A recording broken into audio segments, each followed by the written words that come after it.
Okay, this is day 193, part 3, and what we typically do during the day is if there is some late-breaking news during the day, we'll cut into previously planned coverage. Normally I try to follow investigative leads. We were running down the leads about State Department people that had communicated with Hillary and who the other people she might have targeted with this BlackBerry syncing methodology. But every once in a while, the news will prove out part of what we've been saying up to this point. James Comey is a great example. Yesterday he proved out the whole syncing with Huma and Anthony Weiner. That was like pouring 10 feet of concrete under 50% of my case, and that means that we don't have to keep going back to older episodes to prove the case. 50% of the case is proven. People consider it casual fact, and now I can kind of prove the rest of the case. And one of the things I put forward is this deplorables plan that Hillary has had is not just a plan to make sure that people don't vote for her or take money away from people who don't vote for her. The 3 million people on the terrorism watch list it's a plan to profit from those people, lock, stock, and barrel. And this gets into the quarter strength drugs that Tahir Javid provides, the half-strength drugs. And I'm not talking about just to the Riceland Hospital. I'm talking about through the convenience stores. There's these cigarettes that they can sell, and they'll sell onesie-twosie cigarettes, and those are the ones that are doped through his convenience stores. I'm also talking about counterfeit drugs and synthetic or supposedly generics that are sold through the hospital system, the critical care system, the assisted living centers, the hospice centers, and so forth.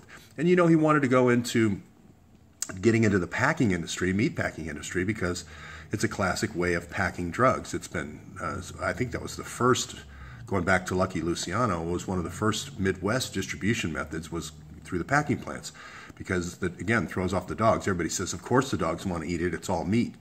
So packing plants with all the bones and all the hollows and so forth, it's just been almost a joke inside the drug running industry as a way of packing drugs.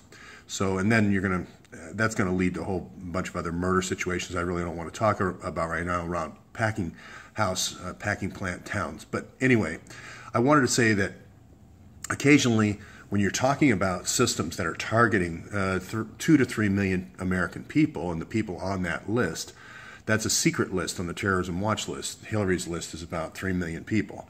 And when you see news items that come along like this, where this is Ken Buck.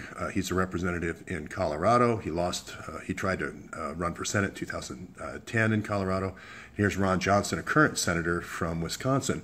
And they came up with this Buck-Johnson bill today, which basically is a replacement bill for 500,000 workers.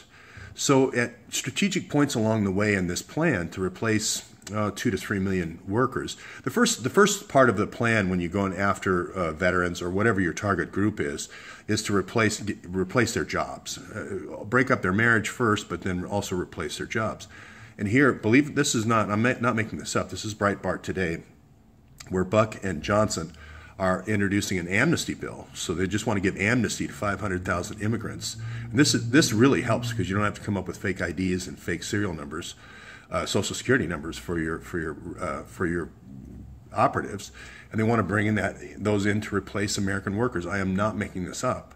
So this is when news comes in like this, I directly link it to previous characters that we've covered in our series. One of them is Feta Gulen. Now, if you don't know Feta Gulen, he basically came up with these replacement strategies for workers all over the world through a CIA guy named Graham Fuller. And the replacement strategy was a soft jihad using drugs. First it was in getting the soldiers in Russia drugs during that war in Afghanistan, 10-year war in Afghanistan. Then it was lower Central Asian countries, 10 different countries, same kind of soft jihad, getting folks addicted. Then it was Europe, so he's worked mainly in all the Europe countries through NATO. And now he's in 140 countries. So his Gulen schools are in 140 countries, and they're always marked by these English teachers, which have been proven time and time again to be CIA operatives. And there's always the guy in the back who speaks no English and is counting the money or the hawala or whatever the the currency of drug trade is in the rat line. So, again, anytime someone comes out who's a publicly known figure and says, for instance, Fethullah is a terrorist, okay? So Fethullah, his key partner and ally for 20 years in Turkey is the current president of Turkey, Erdogan. Erdogan is the one, not me, Erdogan. His longtime partner, knows him for 20 years, said Gulen infiltrated the police department. Gulen used soft jihad and drug techniques and so forth to create positions, to open up positions in key judicial posts, key military posts, key police posts, to try to do a coup last year in Turkey in 2016. I'm not saying it. Erdogan is saying it about Fethullah. Well, guess what? Fethullah also has about 100 schools in the United States, and he's been doing this I think it's up to 140 now. He's been doing it in the United States for about 20 years. He's been here since 1999. So, of course, we have 500,000 people that need to be replaced right now because we have a soft jihadi infiltrator terrorist in our own country. Again, a NATO partner, which is Turkey, has asked for the removal of Gulen and being brought back to Turkey to justice for extradition. So anytime something like this happens, where you have two senators or one Senate hopeful and another senator asking to replace 500,000 American workers, I say, well, that's obvious proof. That's a signpost along the way in replacing 3 million workers. That's the ultimate plan. Now, the terrorism watch list could go higher. It could go to 5 million, depending on how many veterans or veterans' families they want to target. But this is proof positive here that there's at least 500,000 people they want to replace right away. I'm not making this up. This is a true story. The other thing I need to do at this point is, given what those two, the Senate hopeful and the Buck Wyden, given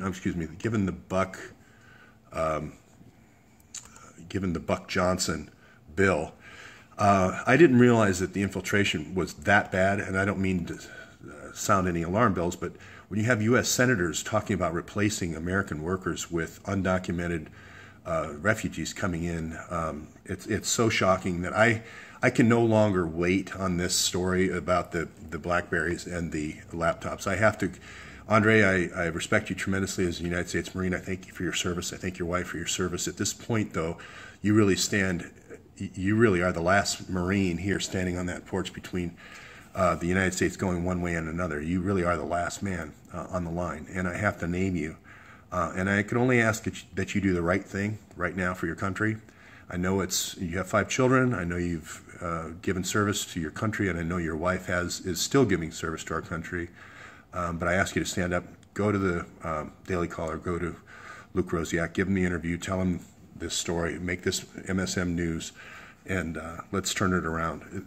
Otherwise, if we don't, this will continue. The infiltration in the United States with drugs through Gulen will continue. Like I said, he didn't make $40 billion and have it in Malaysian banks selling falafels in the United States or yogurt, Chobani yogurt. You have senators doing things like this. At this point, what's next? The president doing this? So anyway, along the way as news breaks, I have to cut in sometimes with interim pieces like that.